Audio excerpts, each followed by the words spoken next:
రూపమును అదృశ్యమైనది ఉన్నవనుటకు రుజువునై ఉన్నది. దానిని బట్టియే పెద్దలు సాక్ష్యం పొందిరి. ప్రపంచములు దేవుని వాక్యం వలన నిర్మాణమైనవి, అందును బట్టి దృశ్యమైనవి కనబడేది పదార్థముల చేత నిర్మింపబడలేదు, కానీ విశ్వాసము చేత గ్రహించుచున్నాము. విశ్వాసమును బట్టి హేబేలు కయీను కంటే శ్రేష్టమైన బలి దేవునికి అర్పించెను. దేవుడు అతని అర్పణలను గూర్చి సాక్ష్యం ఇచ్చినప్పుడు అతడు ఆ విశ్వాసమును బట్టి నీతిమంతుడని సాక్ష్యం పొందెను. అతడు నీతిమంతుడని విశ్వాసము ద్వారా మాట్లాడుచున్నాడు. విశ్వాసమును బట్టి హానోకు మరణం చూడకున్నట్లు కొనిపోబడెను. అతడు కొనిపోబడక మునుపు దేవునికి ఇష్టడై ఉండెనని సాక్ష్యము పొందెను. కాగా దేవుడు అతడిని కొనిపోయెను కనుక అతడు కనబడలేదు. విశ్వాసము లేకుండా దేవునికి ఇష్టడై ఉండుట అసాధ్యము. దేవుని యొద్దకు వచ్చువాడు ఆయన ఉన్నాడనియు తనకు ఫలము దయచేయువాడు అని నమ్మవలెను కదా. ప్రార్థన చేసుకుంటాం. ప్రేమించిన మా తండ్రి, మీ నామాన్ని బట్టి మీకు స్తోత్రములు చెల్లిస్తున్నాం.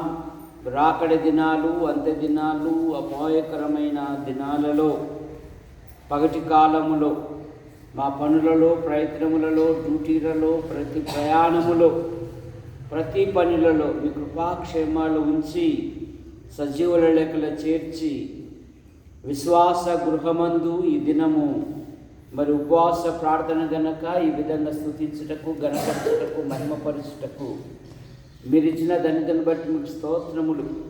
మీ పక్షాన్ని నిలబడిన వాడు బలహీనుడు మరుగుపరచండి. నాతోనూ మాతోనూ యంత్ర శబ్దం ద్వారా ఏదైతే వింటున్నారో ఆకర్షించమని యేసు ప్రభు నామములో ప్రార్థిస్తున్నాం తండ్రి, ఆమేన్.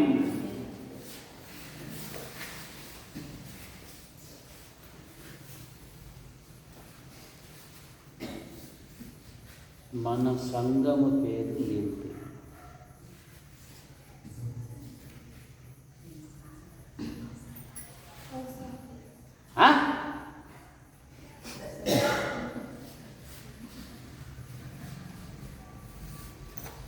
ఏం పేరు? తప్పట్లు కొట్టండి ఒకసారి. ఈరోజు మన అంశము విశ్వాసము. విశ్వాసము లేకుండా దేవునికి ఇష్టడై ఉండుట అసాధ్యము అని బైబిల్ సెలవిస్తా ఉంది. ఎందుకంటే ఈ దినాలలో కొందరికి విశ్వాసం లేదంట. కొందరికి ఏమి లేదు? 2వ తిమోతి పత్రిక 4వ అధ్యాయములో 3వ అధ్యాయములో అంత్య దినములలో అపాయకరమైన కాలములు వచ్చునని చెప్పి ప్రజలను గురించి పౌలు గారు తెలియజేస్తాడు. ఒక మాట అంటారు, అయితే అందరికీ విశ్వాసము లేదు అనే మాట మనం చూస్తాం. కొందరు విశ్వాసములో నుండి తొలగిపోయి ఉన్నారంట. యేసు ప్రభువారు ఒక ఆమెను చూసి, అమ్మా నీ విశ్వాసము గొప్పది. ఏం చెప్తుంది బైబిల్? విశ్వాసము లేకుండా దేవునికి ఇష్టడై ఉండుట అసాధ్యము. దేవుని యొద్దకు వచ్చువాడు తనకు ఫలము దయచేయువాడని నమ్మవలెను కదా. మీరు నూతన నిబంధనలో, చిన్న కొత్త నిబంధనలో ఈ హెబ్రీ పత్రిక 11వ అధ్యాయముకు ఒక శ్రేష్టమైన పేరు పెడుతున్నారు. ఏమా పేరు అంటే విశ్వాస వీరుల పట్టిక అంటారు. కొత్త నిబంధన బైబిల్లో హెబ్రీ పత్రిక 11వ అధ్యాయం. చాలామంది నమ్మినామంటున్నారు, కానీ వారి నమ్మకత్వాన్ని వారి జీవితములలో కనపరచడం లేదు. మేము ప్రభుని నమ్ముకున్నామంటున్నారు కానీ వారి యొక్క జీవితములలో, వారి యొక్క ప్రవర్తనలో వారు దేవునికి నమ్మనట్టుగా జీవిస్తూ ఉన్నారు. అందుకే బైబిల్ చెప్తూ ఉంది, విశ్వాసము లేకుండా దేవునికి ఇష్టడై ఉండుట అసాధ్యము అని అంటూ హానోకుని గురించి దేవుడు తీసుకొని వస్తూ ఉన్నాడు. ఆ దినాలలో దైవ గ్రంథము లేదు, సంఘము లేదు, సహవాసం లేదు, పరిశుద్ధులు అంతకంటే లేదు. కానీ దేవుడు ఒక్క మాట చెప్తే ఆ మాట నమ్మి ఆ మాట ద్వారా జీవించారు. అందుకని విశ్వాసమును బట్టి హానోకు అతడు కొనిపోబడక మునుపు దేవునికి ఇష్టుడై ఉండెను. మన ఆలోచనలో, మన ప్రవర్తనలో, మన జీవిత విధానములో మనం ఎక్కడున్నా దేవునికి ఇష్టకరంగా జీవించాలి. దావీదును గురించి దేవుడు ఏమన్నాడు? నేను యెష్షయి కుమారులలో ఒకని కనుగొన్నాను, దావీదు నా ఇష్టానుసారుడు, నా ఉద్దేశములు నెరవేర్చు. భూమి మీద భక్తులు సాక్ష్యము కలిగి జీవించారు. రక్షించబడ్డాం, ప్రభువులలో కొనసాగుతున్నాం, విశ్వాసులుగా చలామణి అవుతున్నాం. కానీ మన ఆధ్యాత్మిక జీవితము ఎలాగ ఉంది ఒకసారి ఆలోచిస్తాం. లూదియా దైవజనులతో ఏమనింది? నేను విశ్వాసము గల దానినని ఎంచితే నా ఇంట్లో ఉన్నాడు. ఇదిగో ఈ ప్రాంతం అంతా సువార్త చేయాలి. మీకు కావాల్సిన భోజన సౌకర్యాలను నేను చూసుకుంటాను. కానీ నా ఇంట్లో మీద ఉన్నాడు. నా ఇంట్లో అబ్బా అన్న వచ్చినాడా, మే పెద్దకి ఇంటికాడికి పంపి మన పాలు ఆడదాపుతాడు, మన పోయి ఆడతాడు, ఆడికి పంపినే పెద్దక్క చిన్నక్క వాళ్ళు బాగా చూసుకుంటారు.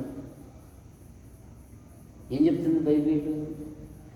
ఆతిథ్యము చేయ ఎరుగకి కొందరు దేవదూతలకు. మన గృహాలు ఆతిథ్యం ఇచ్చే గృహాల్లాగా ఉండాలి. విశ్వాసము లేని జీవితము నిష్ప్రయోజనం. అందుకే పౌలు అన్నారు, మంచి పోరాటము పోరాడుతూనే నా పరుగు తుగా ముట్టించుతుంది, నా కొరకు నీతిగల న్యాయాధిపతి ఆ దినమున ఏం సంపాదించుకున్నాడంటే, ఏం కాపాడుకున్నాడంటే, జయరాజ్ ఏం కాపాడుకున్నాడు? ఆస్తిని కాపాడుకున్నాడా? పేరును కాపాడుకున్నాడా? పేరు ప్రఖ్యాతులు కాపాడుకున్నాడు. ఏం కాపాడుకున్నాడంటే పౌలు గారు చెప్పాలి, నేను విశ్వాసమును కాపాడు. ఇవేవో నేను చేయలేదు కానీ నేను ప్రారంభంలో ప్రభుని నమ్ముకున్నానే, అదే విశ్వాసము నా ఒంటిలో ఊపిరి ఆగిపోయేంత వరకు అది అలాగే ఉంది. నేను విశ్వాసాన్ని కాపాడు. ఆస్తిపాస్తులు కాదు, పేరు ప్రఖ్యాతులు కాదు. ఏం కాపాడుకున్నాను? విశ్వాసమును కాపాడు. రెండవ మాట, మనం విశ్వాసము ద్వారా నీతిమంతులయ్యాం. రోమాపత్రిక 5వ అధ్యాయం మొదటి వచనం. రోమాపత్రిక 5వ అధ్యాయం మొదటి వచనం.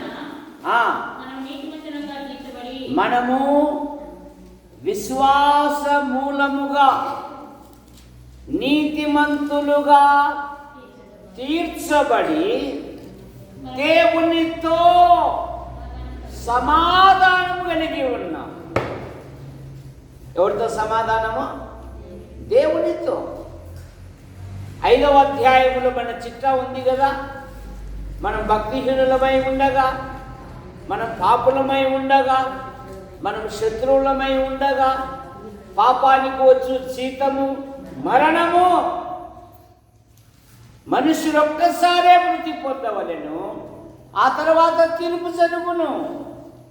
మానవుడు పాప నివారణ కొరకై జంతువులను పక్షులను బలిగా అర్పించుచున్నాడు. జంతువుల యొక్క రక్తము, పక్షుల యొక్క రక్తము పాపములను తీసివేయట అసాధ్యము గనుక, అయ్యో నేనంత దౌర్భాగ్యులను, ఇట్టి మరణమునకు లోనగు శరీరము నుండి నన్ను ఎవడు మానవుల పాపముల నుండి, మానవుల దోషముల నుండి, మానవుల అపరాధముల నుండి భూమి మీద ఎవరు విడిపించలేదు. దేవుడే లోకమును ప్రేమించి యేసుక్రీస్తు నామములో భూలోకానికి వచ్చి సర్వ ప్రజల పాప నివారణ కొరకై ఆయన శిలువలో బలియాగమయ్యాడు. రోమాపత్రిక 4వ అధ్యాయం 25వ వచనములో ఆయన మన అపరాధముల నిమిత్తము అప్పగింపబడి మనలను నీతిమంతులుగా తీర్చబడుటకై ఆయన లేపబడ్డాడు. విశ్వాసము ద్వారా నీతిమంతులుగా తీర్చబడ్డాడు. విశ్వాసము ద్వారా మనకు పాప క్షమాపణ.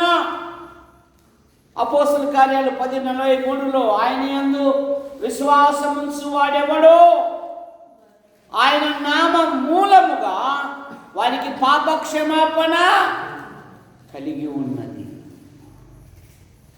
3వ మాట, విశ్వాసము వలన జీవించుచున్నాము. రోమాపత్రిక 1వ అధ్యాయము 17వ వచనము. రోమాపత్రిక 1వ అధ్యాయము 17వ వచనం. నీతిమంతుడు విశ్వాసమూలముగా జీవించును. ఆస్తిని బట్టి కాదు, అంతస్తులను బట్టి కాదు, లోక సంబంధమైన వాటిని బట్టి కాదు జీవించేది. విశ్వాసమూలముగా, విశ్వాసము ద్వారా జీవించాలి. ఏమో అక్క, ఉపవాస ప్రార్థన అంటున్నారు కానీ, అంత చేస్తున్నారు కానీ నాకు నమ్మకాలు లేవు అక్క. ఏమన్నాడమ్మా యేసు ప్రభు? గోవర్ధన భార్య కదా, ఏమన్నాడు యేసు ప్రభు? ఏమన్నాడు? నమ్ముట నీ వలనైతే నమ్మవానికి. నాకు నమ్మకాలు లేవక్క అంటాను. ప్రార్థనకేమో వచ్చండి, అందరితో పాటు ఆమె అంటుంది. కానీ విశ్వాసమూలముగా జీవించాలి. మన ప్రియులు పెద్దలు సింహం సమూయేలు గారు ఆరాధనకు వెళ్ళి ఆరాధన ముగించుకొని వెళ్తూ ఉంటే ఆకలైంది మార్గం. దేవా, ఈ ఆకలైనా ఈ మంటనైనా ఆపు, లేదా ఆహారమైనా. అరణ్యములో ఎవరు లేని మనుష్య సంచారం లేని స్థలములో ఒక చిన్న అరటిపండు దైవజనుడికి ఒక చిన్న దేవానికి. నీతిమంతుడు విశ్వాసమూలముగా సింహపిల్ల లేమి గలవై ఆకలి గొనును. యెహోవాను ఆశ్రయించు వారికి ఆయన ఏ మేలు కొదవ లేకుండా తీరుస్తాడు. విశ్వాసము ద్వారా జీవించాలి. 2వ కొరింథీ పత్రిక 5వ అధ్యాయము 15వ వచనములో 5:15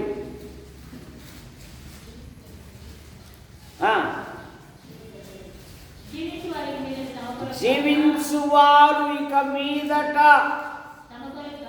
తమ కొరకుగాక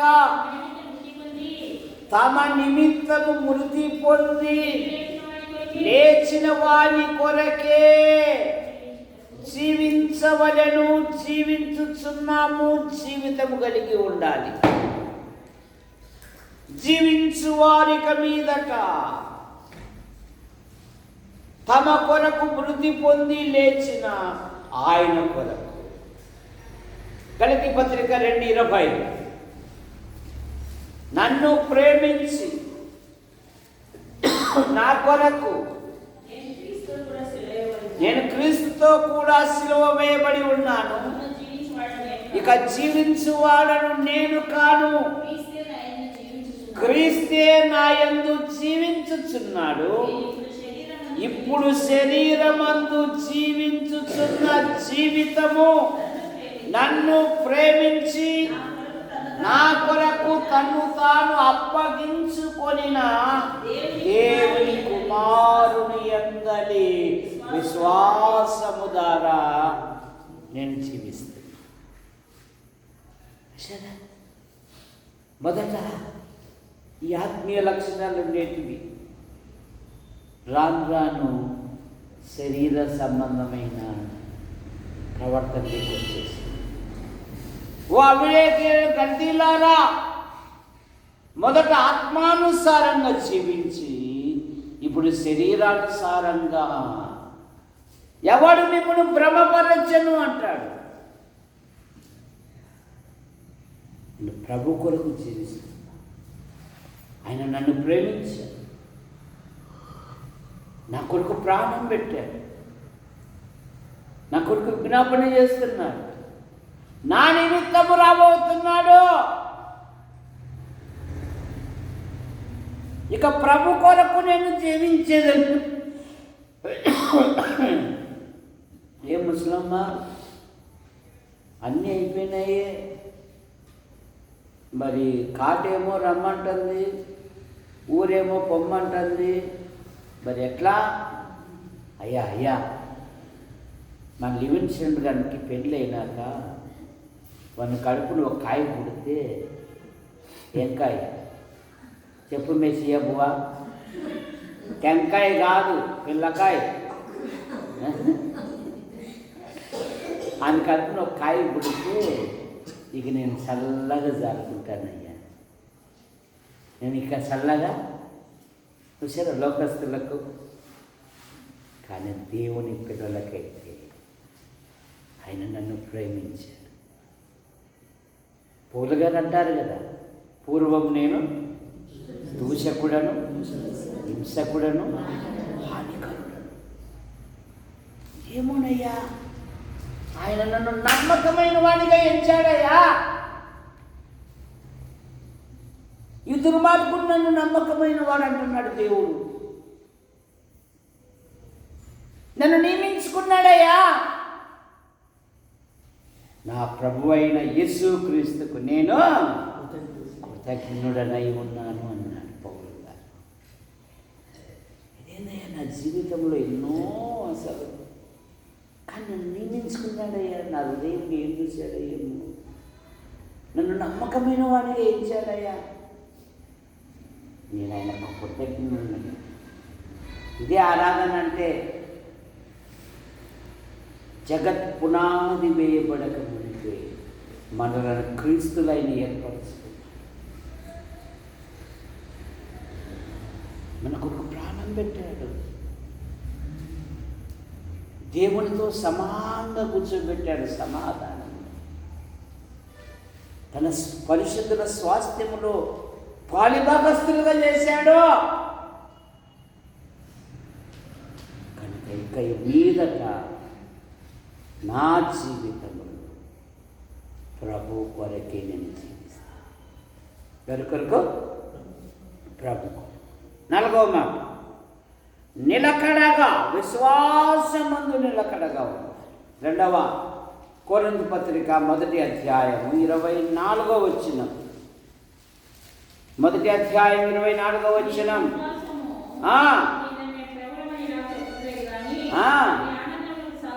మీ ఆనందమునకు మేము సహకారులము. మీరు విశ్వాసము చేతనే నిలకడగా. విశ్వాస జీవితములో చాలామంది శ్రమలు కోరుకోవడంలే, దేవుని కంటే సుఖానుభవం కోరుకుంటున్నారు. కానీ భక్తులందరూ ఏం కోరుకున్నారు? శ్రమను కోరుకున్నారు. మోషే ఏం కోరుకున్నాడు? చెప్పు మనోహ, ఏం కోరుకున్నాడు మోషే? దేవుని ప్రజలతో శ్రమ అనుభవించుట మేలని యోచించి. ఎవరు మోషే? ఎవరు? మోసే సకల విద్యలు. రావయ్యా, ప్రజలు నడిపించేది నీ నాయకుడిగా పెడతానంటే నేను ఎంతటి వాడను అంటున్నాడు. ఏమంటున్నాడు మోసే? నేను అందుకని భూమి మీద సేపు మోసేకి ఎన్ని బిడ్డలు ఉండేది? భూమి మీద బైబిల్ చదువుతున్నావా? అప్పుడప్పుడు చదువుతున్నావా? రోజు చదువుతున్నావా? మీ ఇంట్లో ప్రార్థన చేసినాకే భోజనం పెడుతున్నావా అత్తమామకు? అత్తమామ కంటే ముందు నువ్వే తింటున్నావా?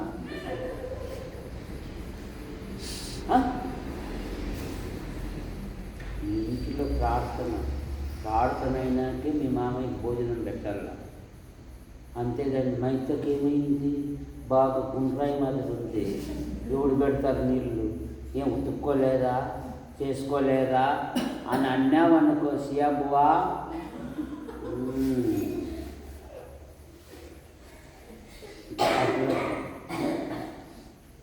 ఏమంట? మోషే సకల విద్యలు అభ్యసించినవా, కానీ ఏమంటున్నాడు? నేను మన ఆధ్యాత్మిక జీవితంలో ఆయన కొరకు నిలకడగా ఉండాలి. యేసు ప్రభువే చెప్పాడు, అభ్యంతరములు రాక లోకములో మీకు శ్రమ కలుగును, అయినను ధైర్యము. కనుక విశ్వాసి జీవితములో ఫిలిప్పీ పత్రిక 1వ అధ్యాయం 8వ వచనములో యేసుక్రీస్తునందు విశ్వాసముంచుట మాత్రమే గాక ఆయన పక్షమున శ్రమపడుట మీకు అనుగ్రహింపబడినది. ప్రభు కొరకు నిలకడగా ఉండాలి. కానీ చాలామంది ధనాపేక్ష సమస్తమైన కీడులకు మూలము కనుక కొందరు దానిని ఆశించి విశ్వాసములో నుండి బిలీవ్ నుండి రిలీవ్ అయిపోతున్నారు, తొలగిపోతున్నారు. కానీ విశ్వాసమందు నిలకడగా ఉండాలి. ఎన్ని శ్రమలు వచ్చినా, ఎన్ని బాధలు వచ్చినాయి, ఎన్ని ఇరుకులు వచ్చినాయి, ఎన్ని ఇబ్బందులు వచ్చినాయి, ఆ శ్రమలలోనే నువ్వు దేవుని కనపరచాలి. యోసేపుని గురించి ఏం చదువుతావు? అపోస్తల కార్యాలు 7వ అధ్యాయంలో అతని శ్రమలన్నిటిలో నుండి దేవుడు అతనికి తోడై ఉండి దయను జ్ఞానమును యోసేపునకు అనుగ్రహించినప్పుడు ఐగుప్తు సింహాసనం మీద కూర్చోదు. కనుక నశించిపోవు సువర్ణం అగ్ని పరీక్ష వలన దానికంటే అమూల్యమైన మీ విశ్వాసము ఈ శోధనల చేత పరీక్షకు నిలబడాలి. మన విశ్వాసం బల్లి గోడ నిలబోతుందనుకో, దాని దగ్గర ఎక్కడానికి తప్పటి కింద పడిపోతుంది. అలా ఉండకూడదు మన విశ్వాసం. ఉడుగు పట్టులాగా ఉండాల. నిజమేనయ్యా, అలా అయినా ఎన్ని బాధలు పెడుతున్నా, ఎన్ని హింసలు పెడుతున్నా ఆమె ప్రార్థన ద్వారా తన భర్తను రక్షించుకుందయ్యా. వారి ప్రార్థన ద్వారా తమ పిల్లలు రక్షించుకున్నారయ్యా. వారి పిల్లలు ఉద్యోగాలు ఎంతనో ఉద్యోగాల అనంతరము విశ్వాస కుటుంబంలో ఉంటారయ్యా.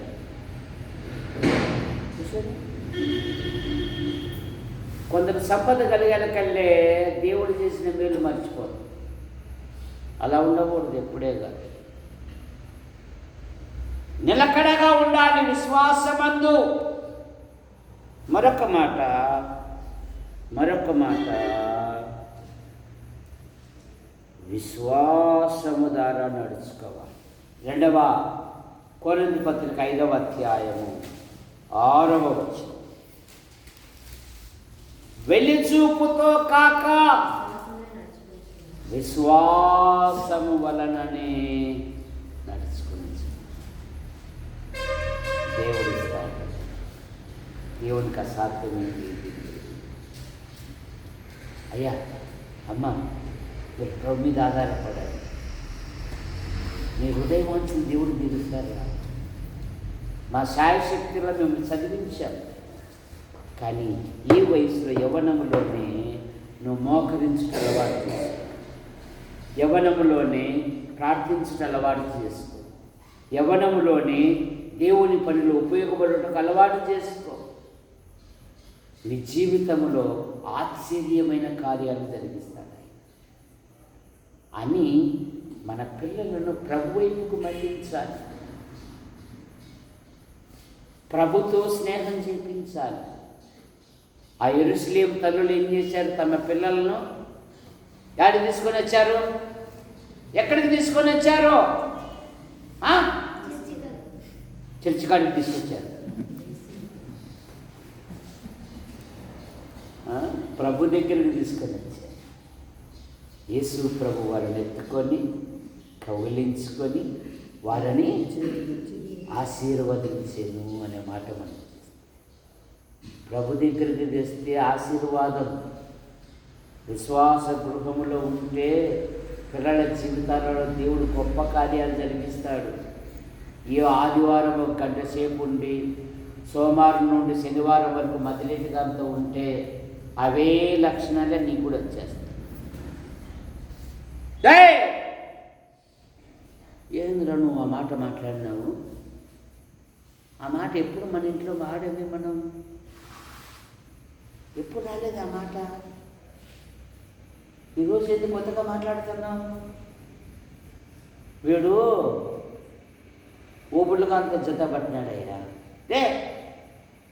అంత వద్దురా, వాడు అన్నీ లేనివన్నీ ఎదుర్కొచ్చంటాడు. దుష్ట సహవాసము అది. మందిరంకి వెళ్ళి నేను మందిరంలో కూర్చో, కాదంటే అక్కడే పోయి చదువుకోకు. సమూయేలు దేవుని సన్నిధిలో ఎదిగిన సమూయేలును దేవుడు ఏం చేశాడు?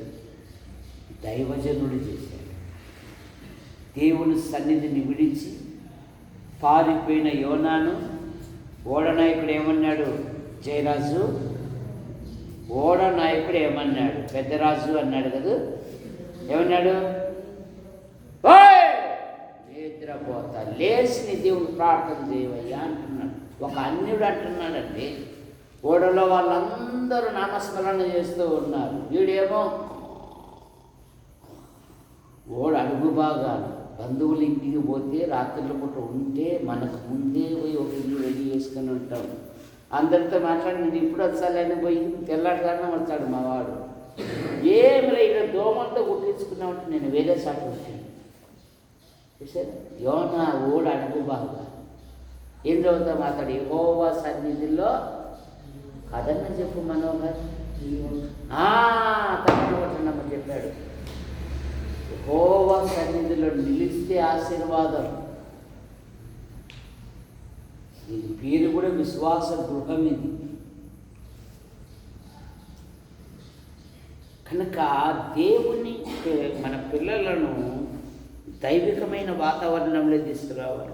6వ మాట, 1 తిమోతి పత్రిక 6వ అధ్యాయము 12వ వచనము,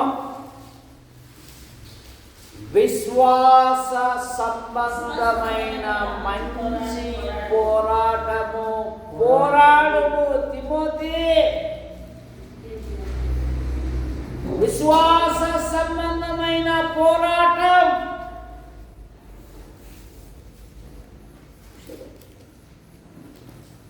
దావీదు జీవితంలో దావీదు గారు నేను యుద్ధానికి పోతా అంటే సౌలు రాజు ఏమన్నాడు? సౌలు, నీవు బాలుడవు అంటాడు. ఇంక పోయినారు 40 రోజులు పోయినారు అన్నగారులు, బడాయిగారులు. ఏమన్నా సాధించారంటే వారి శబ్దం వినే ఉలిక్కిపడి పరిగెత్తుతున్నారు రాజును, సౌలును, అతని జనులను. నేను చేస్తానని వచ్చాడు. మంద యాడబెట్టేవారండి, హృదయకరం నాకు తెలుసునంటే పెద్దోడు కొట్టాడు పెట్టి కొన్ని జయించినాడా? జయించలే. కానీ దావీదు ఏమంటున్నాడు? ఈ ఫిలిస్తీనుని బట్టి ఎవరి మనసు కృంగా నిమిత్తము లేదు అని. ఇశ్రాయేలులో దేవుడు ఉన్నాడని ఈ దినమున నేను నిరూపిస్తాను. యుద్ధం నాది, యుద్ధం కొండరాయితో కొట్టాడా, అండరాయితో కొట్టాడా, కంకర్ రాయితో కొట్టాడా గొల్లాతును? సండే స్కూల్ పోతావా అమ్మాయి? నువ్వు పోతావా బాబా? మరి ఏ రాయితో కొట్టాడు? ఏ రాయి? గులకరాయి. తప్పట్లు కొట్టండి అమ్మాయి. ఇప్పుడు చెప్పింది ఇశ్రాయేలు దేశం చిన్నదాని వల్ల చెప్పింది అమ్మాయి. చూసారు, ఇది విశ్వాస సంబంధమైన పోరాటం. రాజుగారు నాకు అనుభవం ఉంది. నేను గొర్రెలుగా ఇచ్చినప్పుడు సింహం యొక్క బలము నుండి, ఎలుగుబంటి బలము నుండి నన్ను తప్పించిన దేవుడు ఈ ఫిలిస్తీని చేతిలో నుండి విడిపించాడు. విశ్వాస సంబంధమైన పోరాటం. 144వ కీర్తనలో ఏమన్నాడు? నా వ్రేళ్లకు యుద్ధము నేర్పువాడు ఆయనే. నువ్వు సోమరిగా ఉంటే, నువ్వు బలహీనంగా ఉంటే శత్రువు నీ మీద దాడి చేస్తాడు. కనుక ఎప్పుడు మెలకువగా ఉంటాడు.